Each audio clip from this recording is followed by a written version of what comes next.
Hi, wir sind Christian und Susanne von Camper Fantastisch. Wir nehmen euch mit auf unsere Reise durch Südengland und Cornwall und zeigen euch unsere schönsten Ausflugsziele. Viel Spaß dabei!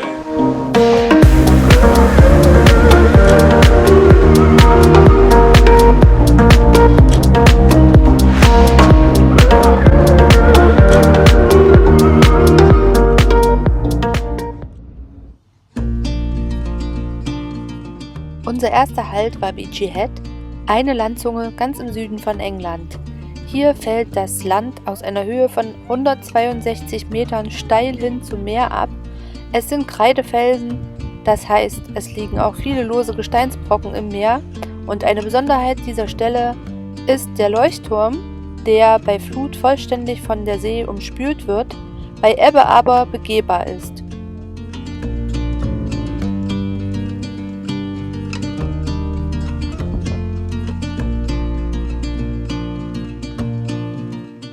Die Klippen und die Wiesen in der Umgebung dienen zahlreichen Vogelarten als Nistplatz, weswegen auch Vogelbeobachter hier auf ihre Kosten kommen.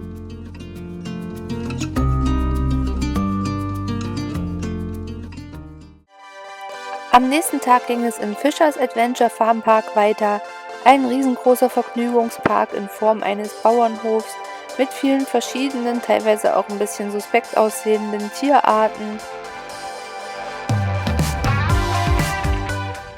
Kletterecken, Spielplätzen.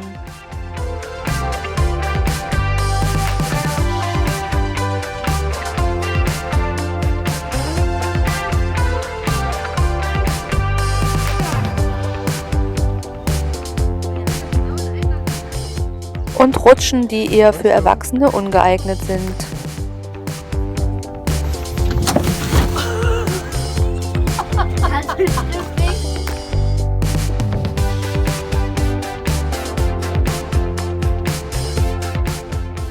Labyrinthe stehen bei uns in der Familie sehr hoch im Kurs und auch dieses musste natürlich begangen werden.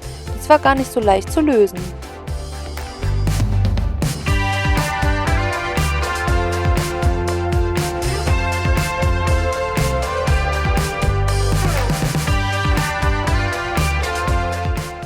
Wie überall in England sind auch hier die Eintrittspreise kein Schnäppchen. Wir haben zu dritt insgesamt 45 Pfund bezahlt.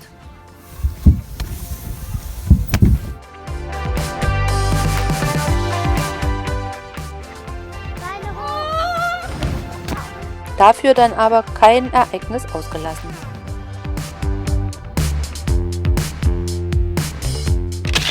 Hier habe ich wirklich minutenlang gezögert und konnte mich nicht überwinden zu springen, bis es doch geklappt hat. Anders als bei Karls Erperhof waren hier fast alle Attraktionen schon im Preis mit inbegriffen. Das Ponyreiten, die Tiere und auch die Space World standen bei uns ganz hoch im Kurs. Wir haben alles ausprobiert.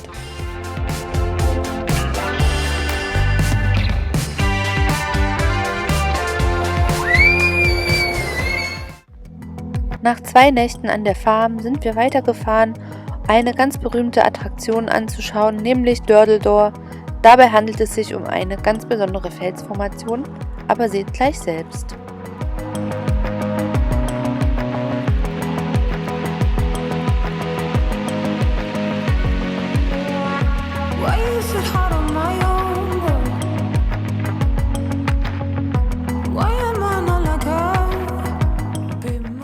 Die kurze, aber anstrengende Wanderung bis zum Aussichtspunkt hat sich auf jeden Fall mehr als gelohnt.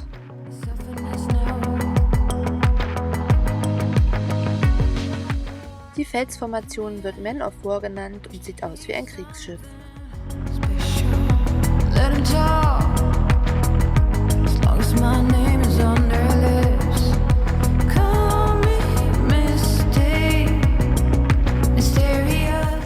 Durdle Door liegt an der Jurassic Coast, ein Küstenabschnitt bestehend aus Kreidefelsen, der besonders viele Fossilien hervorbringt.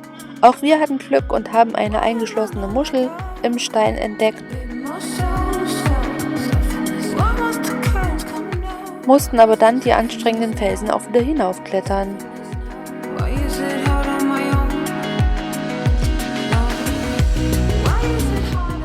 Unten im Tal hat man Sicht auf den Parkplatz und wie man sieht, ist der Weg wirklich sehr anstrengend, denn man muss einen ziemlich steilen Berg hoch und auch wieder runter und wenn man an die Küste klettert, auch noch die Felsen entlang.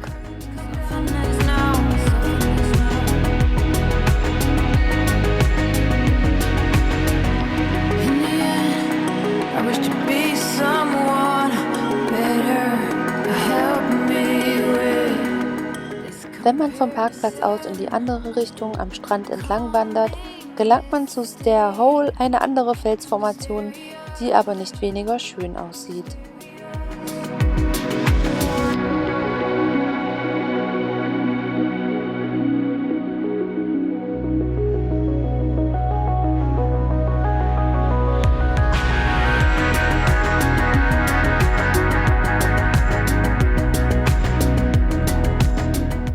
Den Abend haben wir dann auf Portland verbracht, einer kleinen Halbinsel am Ende der Jurassic Coast, und dort haben wir einen der schönsten Sonnenuntergänge des bisherigen Reiseabschnitts bestaunen dürfen.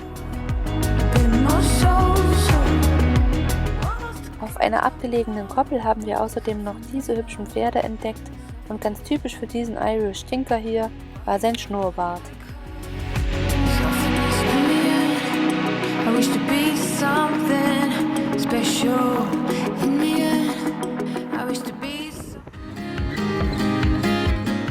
Am nächsten Tag ging es für uns weiter Richtung Westen nach Cornwall. Vor den engen Straßen Cornwalls wurden wir schon auf dem Weg dorthin von Einheimischen, die wir zufällig kennengelernt hatten, gewarnt. Aber wie eng diese Straßen wirklich werden, das haben wir uns gar nicht vorstellen können. Irgendwann kam uns mal ein Traktor entgegen und wir mussten bergab rückwärts fahren. Da ist man dann froh, wenn von hinten nichts kommt. Wir waren in vielen Momenten froh darüber, nur einen kleinen Kastenwagen und kein Wohnmobil zu haben. Beispielsweise hätten wir solche schönen Plätze sonst niemals mit dem Auto erreichen können.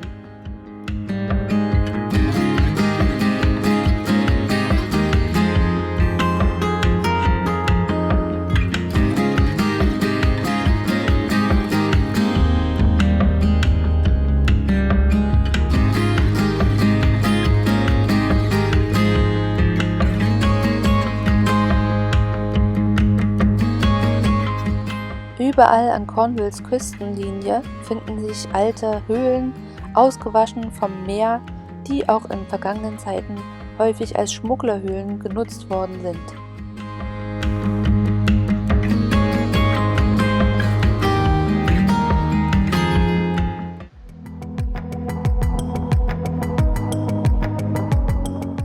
Am nächsten Tag sind wir zu den Lost Gardens of Halligan gefahren, einem Garten, den man besichtigen kann. Es war an dem Abend schon zu spät, deswegen haben wir eine kleine Wanderung zur Küste gemacht.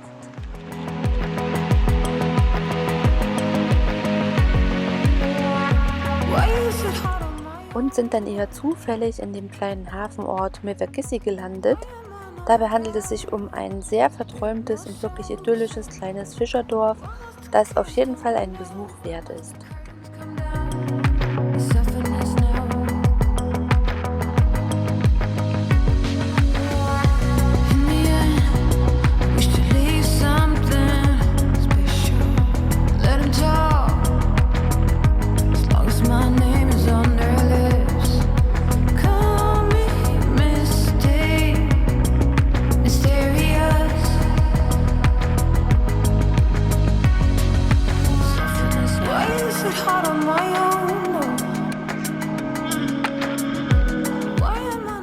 Den letzten Bus haben wir leider verpasst, aber dafür haben wir auf dem Rückweg zu Fuß einen wirklich verträumten Wanderpfad entdeckt, bei dem man dachte, man sei in eine andere Welt geraten.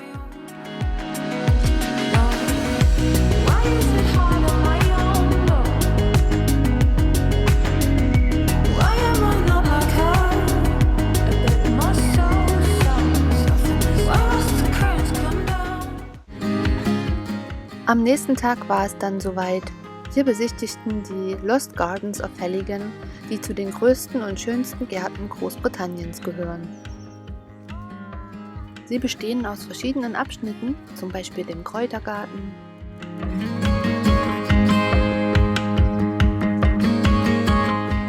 dem Gemüsegarten,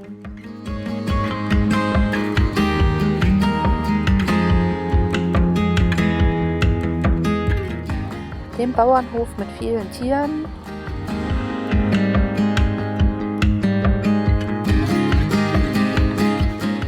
und natürlich auch einem riesengroßen Kinderspielplatz.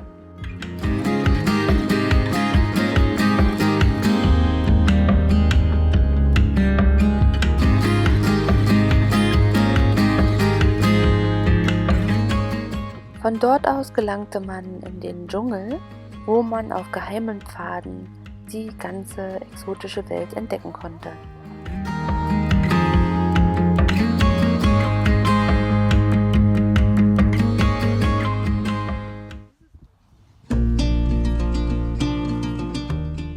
Nach einer zweiten Nacht auf dem Campingplatz ging es für uns zum südlichsten Punkt Englands, zum Lizard Point.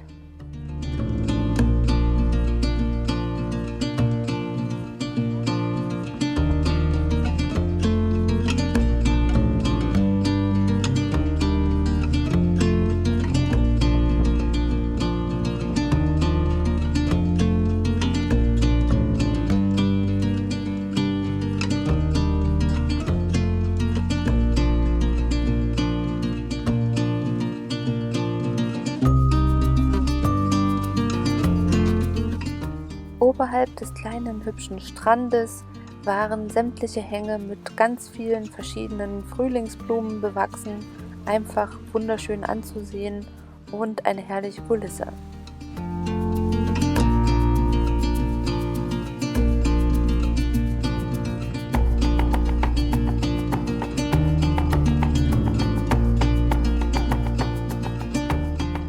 Auf dem Weg zum Land's End haben wir auch Halt gemacht am St. Michael's Mount, dem kleinen Bruder von Mont Saint-Michel auf der französischen Seite.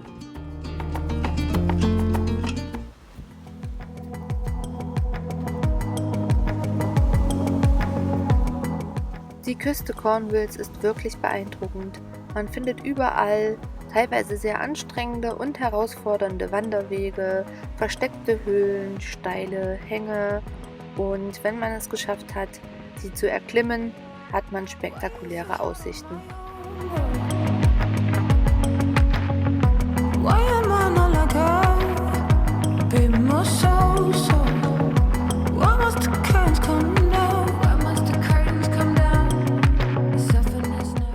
Zwischen den vielen Klippen sind auch immer wieder kleine Strandabschnitte zu finden. Diese sind übersät von zahlreichen Felsen, die bei Ebbe ganz viele Geheimnisse preisgeben.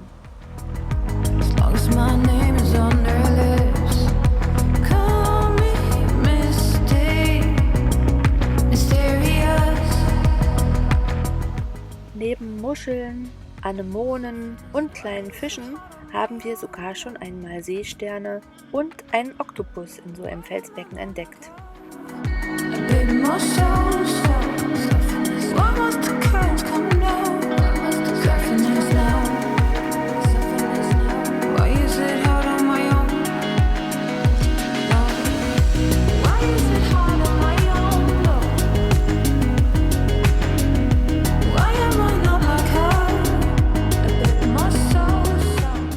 Diesen herrlichen Platz haben wir wirklich schweren Herzens verlassen.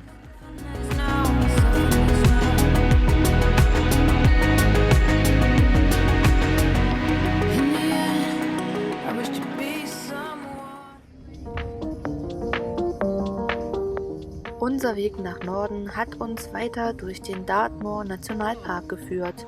Hier sieht man noch einmal, wie eng es in Cornwall auf der Straße teilweise werden kann.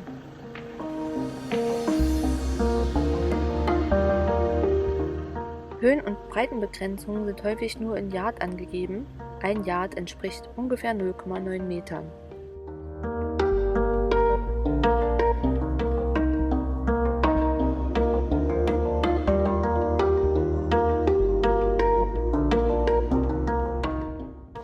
Wir haben den kleinen Ort Whitecombe mitten im Dartmoor als Ausgangspunkt für unsere Wanderungen genutzt.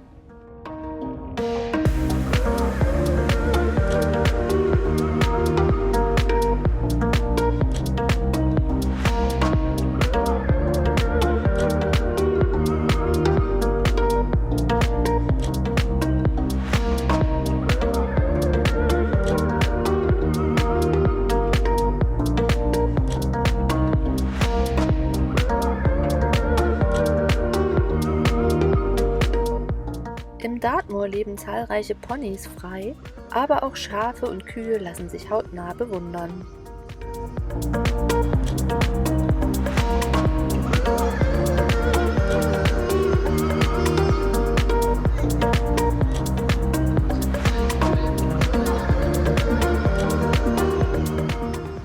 Wenn euch das Video gefallen hat, dann abonniert unseren Kanal. Und folgt uns auf unseren weiteren Reisen durch Europa in unserem Van Lorenzo. Bis zum nächsten Mal. Tschüss!